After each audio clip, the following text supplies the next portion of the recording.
Good morning. A to Z physical education నుంచి ఈ స్టేట్లో ప్రింటెడ్ కాపీ మన ఫిజికల్ ఎడ్యుకేషన్లో ఎవరైనా ఈ స్టేట్లో ఇస్తున్నారా?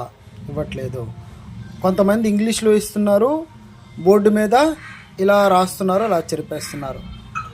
ఇలాంటి మెటీరియల్ చదివి తెలంగాణ డిఎస్లో నాకు ఫస్ట్ ర్యాంక్ సాధించానని కొంతమంది డబ్బేసుకుంటే, తర్వాత హైదరాబాద్లో కోచింగ్ ఓపెన్ చేసి సగం చెప్పి 40% చెప్పి వదిలేసి వచ్చేసి నేను ఆన్లైన్లో చెప్తా, నా కమిట్మెంట్ అది అనుకుని అన్నవాళ్ళు అది కూడా 40% చదివి వాళ్ళకి ర్యాంకులు వచ్చాయని డప్పుకుంటున్నారే. పేటీఎం బ్యాచ్ ఉంది కొంతమందికి. ఆ పేటీఎం బ్యాచ్ ద్వారా ప్రతి మెసేజ్ వాళ్ళ ద్వారా పెట్టి వ్యాయామ నిరుద్యోగ ఉపాధ్యాయులందరినీ మోసం చేస్తున్నారు. ఒక్కసారి మీరు నిజాలు తెలుసుకొని ఎక్కడికి వెళ్ళాలో మీరే నిర్ణయించుకోండి.